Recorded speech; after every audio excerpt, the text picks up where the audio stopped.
análise de várias universidades no Brasil, públicas e privadas, estatística, tudo tabulado.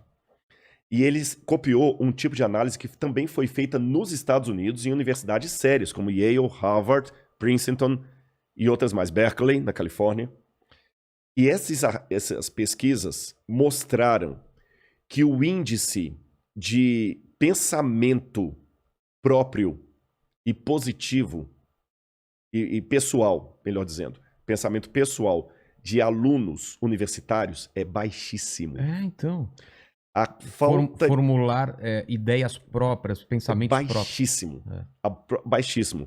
A incapacidade de alunos de grandes universidades do Brasil e do exterior de produzir um texto com ideias próprias é baixíssima. Alunos, nota A, que quando você pergunta para ele questões conteudistas, ele gabarita.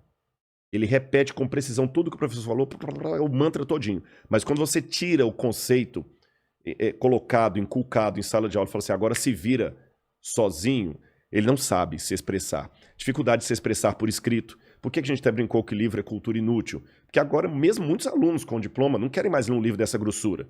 Eles querem assistir um videozinho de 3 minutos que dá um resumão para ele ali. Exatamente. Você tá entendendo? Ou então ler uma resenha lá e boa. Tem filme sobre isso? Tem filme, clássicos. Os jovens não querem mais ler os clássicos. O pessoal cita Voltaire, mas nunca leram Voltaire. Cita Aristóteles, mas nunca leram a Ética Nicômaco. Pega só trechos e só trechos. A não ser que o professor exige na matéria dele.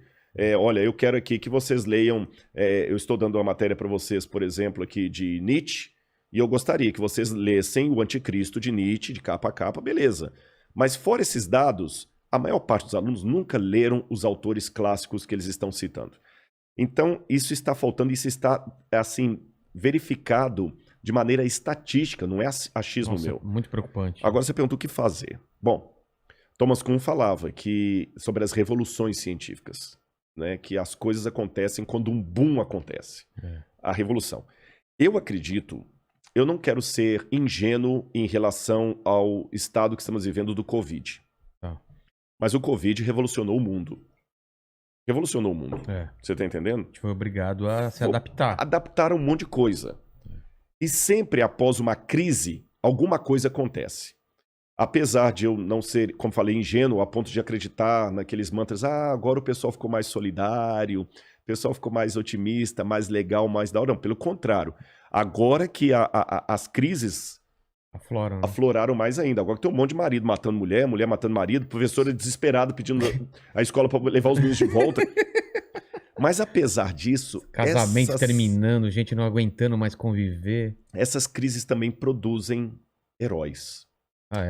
Eu vou contar uma coisinha pra você. É interessante que na linguagem que as pessoas têm da antropologia, cada um tem uma visão em relação ao ser humano. Sim. Aqueles que seguem mais a ideia de Rousseau, que escreveu o Emílio, Rousseau era um camarada super otimista. O que o Rousseau falava em síntese? O ser humano, ele nasce bom. A sociedade que o corrompe. E nós vivemos hoje uma geração de herança filosófica rousseauiana. Por isso que muita gente hoje quer criticar o Estado. O problema do Estado. A culpa sempre é do Estado. A culpa é do Estado. Você tá entendendo? O sujeito tá lá, matou a mãe e o pai, bateu no liquidificador e misturou com batata e abacate, bebeu aquilo como vitamina. O cara é um demente. Não, mas é o Estado. Não deu condições. Não deu condições, ele foi estuprado na infância e tudo mais. Ou seja, a culpa é do Estado. Então hoje... O mecanismo, que para mim já está há tempos considerado fadado ao fracasso, a ideia hoje é, vamos consertar o Estado, aí nós vamos ter bons cidadãos. O que para mim é uma ideia ridícula. Sabe por quê? Hitler consertou o Estado alemão.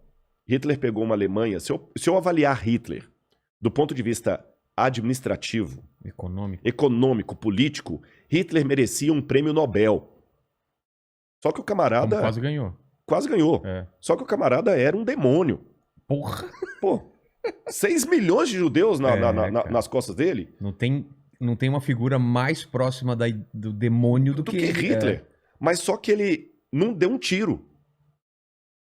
A gente fala muito do É Hitler, verdade. mas esquece que Hitler não deu um tiro. É verdade. Ele não assassinou poder- diretamente ninguém. É o poder da palavra, das ideias. Das né? ideias numa Alemanha que é o berço da cultura. Que Pelo não menos. não eram burros, eram pessoas Não, cultas. pelo eram pessoas- contrário, até hoje. Um É. dos meus doutorados é em teologia. Então. E a gente, para fazer doutorado em teologia, você tem que estudar pelo menos um pouco de alemão, porque tem palavras em alemão que não se traduzem Já na me falou filosofia e na teologia. que é impossível, né? Não, a Alemanha. Ela quer dizer uma coisa e aquilo. E é só aquilo em alemão. Você entendeu? Zeitgeist. que é o- Zeitgeist, o espírito do tempo. E né? mesmo assim não é o significado mesmo. Não do é negócio. Schadenfreude, que é uma alegria na desgraça.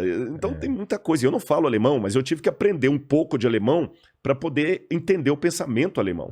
Senão não dá nem para dialogar com os filósofos alemães. E a Alemanha nos deu Heidegger, Goethe, Wagner, Nietzsche. Olha, isso eu não fui nem para a área das... Falei de Wagner, mas nem fiquei muito na área das artes, só da filosofia. Hegel.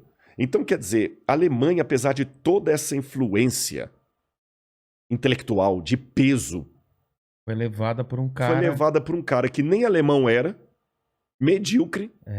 Você entendeu? Medíocre, como pintor, Exatamente. fracassado, Frustrado, né? baixinho, ruim de cama, porque até com as mulheres ele tinha problema, ele contraiu sífilis na juventude, nunca conseguiu se recuperar com aquilo. O Hitler era tudo que você pensa de um cara tapado. E ele conseguiu convencer um país arranjado intelectual, você tá entendendo? Uma loucura Uma loucura. absurda. Então se consertar o Estado resolvesse o problema, Não teria o nazismo com 6 milhões de mortos. Exatamente. Então, às vezes, o que eu penso é que, às vezes, essa ideia de querer consertar o Estado para consertar o indivíduo é encontrar a mulher com o amante na cama e queimar a cama. Não vai resolver o problema. Você continua chifrudo do mesmo jeito. Exatamente. Você tá entendendo? Essa cama é o problema. Essa cama é o problema. Eu vou queimar a cama. Aí daqui a Vou pouco vender essa cama. Aí ela tá no sofá com o cara. Você tá exatamente. entendendo? Então não é por aí a coisa. Você colocar o foco em outro lugar e não ver realmente o problema. E por isso que estudando essas coisas, os autores, as propostas, eu particularmente vi mais sentido na proposta bíblica do apóstolo Paulo, que era um cara genial, culto, onde Paulo fala, peraí. O problema não está na sociedade. O problema está no indivíduo. O indivíduo tem que ser redimido.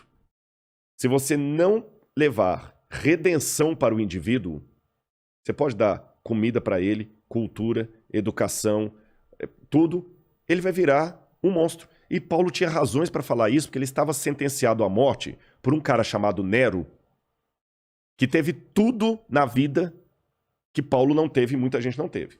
Agripina, que era a mãe de Nero, que sempre papagueava o menino, enchia de doces e balas e tudo mais que você pode imaginar. Eu estou falando, lógico, de uma figura de linguagem, não tinha doces e balas na época, né? Mas assim, criou um menino, um delinquente, criado ali Criou leite com pera, né? Leite com pera. Você tá entendendo? A mulher, desculpa a expressão, seu dando para todo mundo ali para poder fazer com que o filho dele crescesse. Delinquente, você vê o que Tácito contra da vida de César, como ele foi na adolescência, um menino vulgar, criado com tudo ali e virou aquele monstro. Quer dizer, se o problema fosse a falta de oportunidades, Roma não produziria um Calígula, um César, ou um fraco de um Cláudio. Então, eu prefiro entre Paulo, o apóstolo, e Rousseau, o filósofo, para mim faz mais sentido Paulo. Sabe por quê? Agora eu vou na questão empírica. E eu vou dar um exemplo até da Segunda Guerra Mundial. Questão empírica.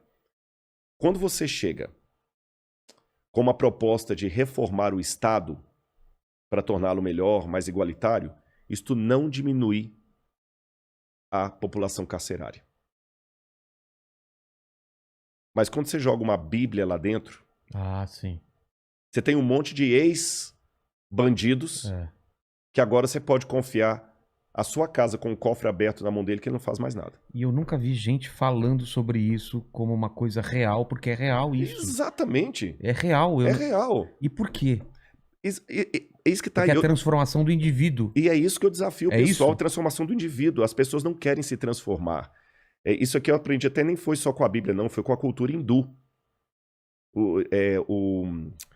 A Shinavanda falava, por exemplo, que para árvore macieira continuar vivendo, ela tem que soltar as folhas dela e as maçãs dela e se deixar renovar pelo outono e o inverno, até a primavera.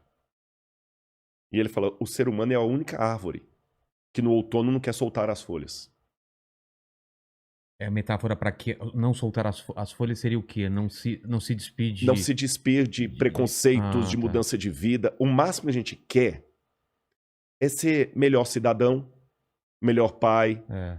melhor filho, melhor aluno. Mas a Bíblia fala que eu não preciso ser melhor cidadão, eu preciso ser nova criatura. A proposta bíblica é mais radical, é rasgar o Rodrigo. Por isso que Jesus falou uma vez com Nicodemos, falta uma coisa para você, Nicodemos, você tem que nascer da água e do Espírito. Como nascer da água? Eu vou voltar para a barriga da minha mãe e nascer de novo? Jesus, Nicodemos, aí que tá, meu filho. Jesus também é um cara bem-humorado, eu falei isso com você. Então, a gente estava Né? conversando sobre Ele isso. falou, olha, se eu tô falando das coisas da terra, você não tá entendendo, como é que você quer que eu te fale do Aí ele céu? usava metáfora, parábola, metáfora. exagero. E Jesus jogou direto. Mas são as ferramentas que a gente usa para fazer piada. Exatamente. Só que não parecem piadas porque ressoavam na época, né? Não é?